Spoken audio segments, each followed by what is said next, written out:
Beberapa minggu ini benar-benar waktu yang berat buat kita. Banyak tragedi terjadi, banyak isu muncul, banyak pro dan kontra terjadi. Di saat dunia sedang berjuang melawan pandemi global, tanpa kita sadari, protokol informasi global juga makin diperketat. Akhir Juli, saya berkali-kali melihat iklan Brian Rose, si pemilik London Real, yang giat mempromosikan program live podcast dia dengan David Icke. Podcast London Real dengan David Icke tak lagi ditayangkan di YouTube, karena mereka banyak membahas narasi dan protokol global selama pandemi. Video mereka selalu di-take-down oleh YouTube.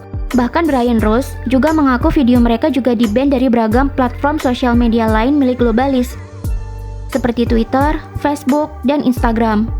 Kalau Brian Rose bilang, kita tuh sekarang dalam era perang informasi.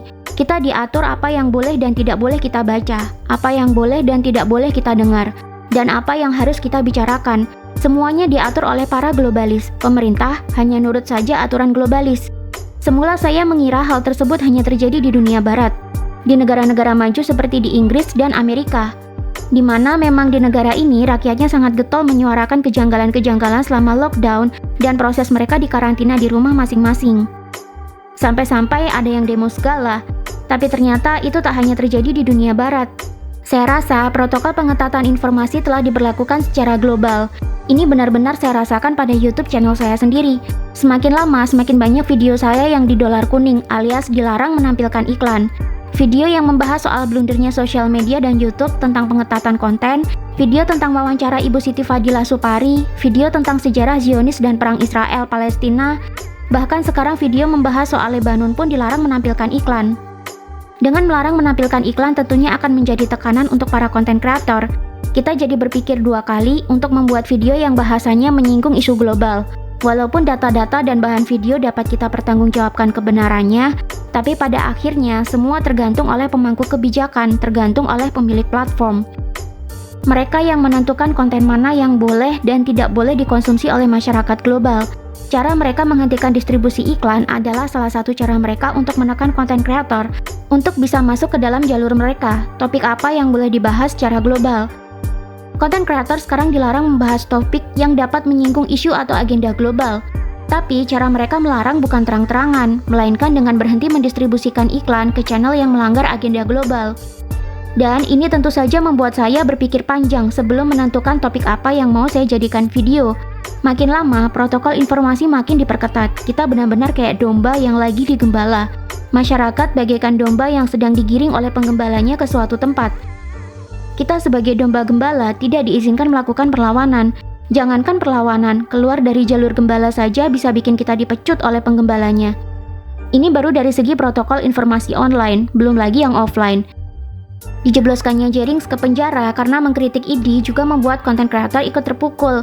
Apakah ini juga salah satu tanda bahwa kita dilarang mengkritik apapun yang bertentangan dengan agenda global?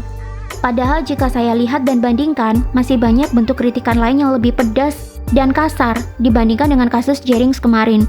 Apa kabar para pengkritik DPR, KPK, politikus, dan lembaga-lembaga pemerintah lain yang juga tak luput dari sindiran rakyat dengan beragam model, mulai dari meme lucu hingga karikatur kasar dan menghina?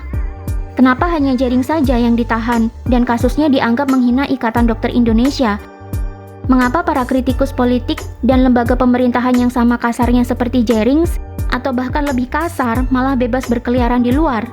Jika Jerinx dipenjara, harusnya kritikus lain juga bisa dipenjara. Kenapa cuma Jerinx?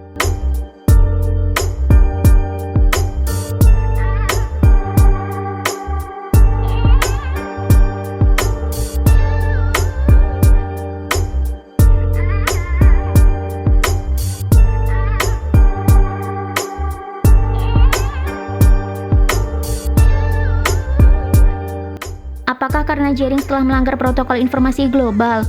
Atau hanya semata karena ID baper? Masa sih organisasi besar kok baperan? Yang jelas, semakin lama saya merasakan protokol informasi semakin diperketat.